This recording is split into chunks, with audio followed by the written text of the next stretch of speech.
Assalamualaikum warahmatullahi wabarakatuh. Perkenalkan, nama saya Ahmad Alvin Arianto, NIM B10111191069 dari kelas B reguler. Di sini saya akan menjelaskan rangkuman materi mata kuliah Ekonomi Pembangunan.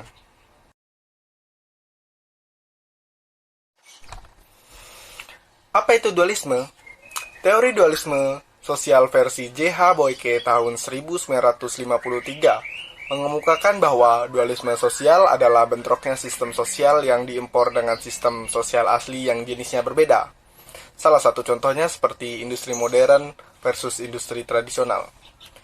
Ciri masyarakat kapitalistik. Yang pertama, menomorsatukan kepentingan pribadi dalam perdagangan dan industri. Yang kedua, modal sebagai basis. Yang ketiga, keuntungan sebagai tujuan utama. Lanjutnya, ciri masyarakat kapitalistik. Yang pertama, menonjolnya sifat komunalisme.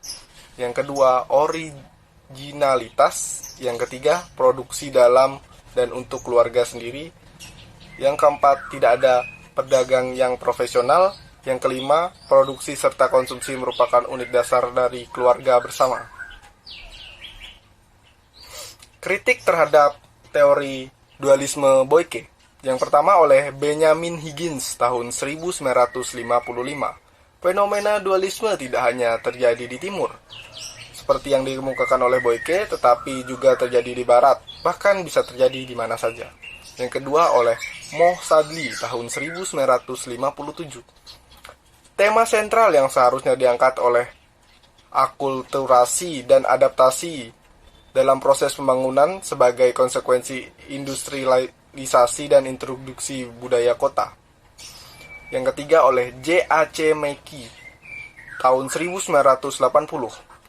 Ia menentang dualisme yang mengontraskan perkebunan besar yang dinamis dan rasional dengan petani kecil yang lemah dan stagnan, dengan menunjukkan fakta bahwa para petani kecil yang disebut Boyke sebagai sektor subsisten prakapitalis ternyata tumbuh pesat dan dinamis pada dekade 1920-an. Dualisme versus segmentasi pasar. Chris Minning, Hal Hill, Ross McLeod, dan Howard Dick mengemukakan bahwa yang terjadi di Indonesia bukanlah dualisme ekonomi, melainkan segmentasi pasar. Potret dualisme industri Indonesia, industri besar, menengah, IBM versus industri kecil dan rumah tangga, IKRT, dapat dilihat pada gambar di samping. Pada faktor tenaga kerja, IKRT lebih mendominasi 60% daripada IBM yang hanya 40%. Pada faktor unit usaha, keseluruhan hampir dimiliki oleh IKRT, yaitu 99%. Dan pada faktor output, IBM lebih mendominasi 91% daripada IKRT.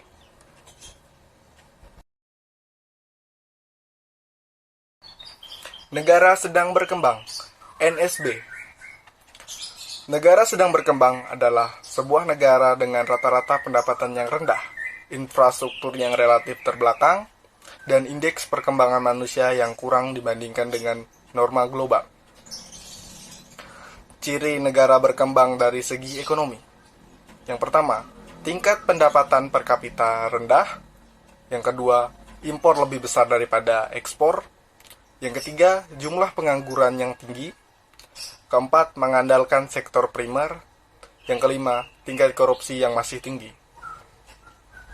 Ciri negara berkembang dari segi demografi. Yang pertama, laju pertumbuhan penduduk yang tinggi. Yang kedua, tingkat pendidikan yang rendah. Yang ketiga, penguasaan iptek yang minim. Selanjutnya, HPAS, High Performing Asia Economic. HPAS, High Performing Asian Economies, adalah negara-negara Asia yang memiliki tingkat pertumbuhan ekonomi yang pesat, terutama pada tahun 1960 sampai 1990-an, terdiri dari negara Jepang, Singapura, Hong Kong, Korea, Taiwan, Thailand, Malaysia, dan Indonesia.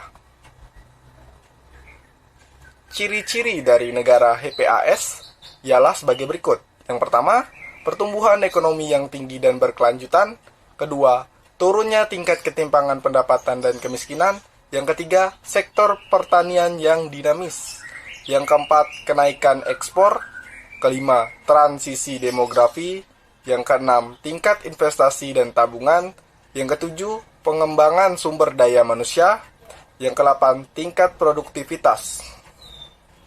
Hal-hal penting dalam pembangunan ekonomi di NSB dan Asia. Yang pertama, outward-looking strategi.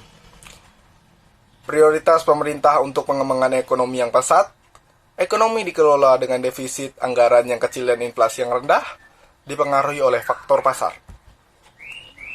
Tingkat investasi dan tabungan. Negara HPAS memiliki perkembangan tingkat investasi dan tabungan yang cukup besar dibanding negara berkembang lainnya. Investasi bisa dari tabungan, pinjaman, dan investasi. 3. Pengembangan sumber daya manusia. Yang pertama, pendidikan formal, dan yang kedua adalah pendidikan non-formal. Keempat, indikator pengembangan sumber daya manusia. Yang pendapatan per kapita suatu negara, pengeluaran pemerintah di bidang pendidikan, tingkat melek huruf, tingkat investasi. Dan yang terakhir, tingkat produktivitas. Produktivitas ialah berapa efektif dan efisiennya tingkat keluaran barang dan jasa untuk setiap masukan. Indikator yang umum GNP per kapita dan GDP per kapita.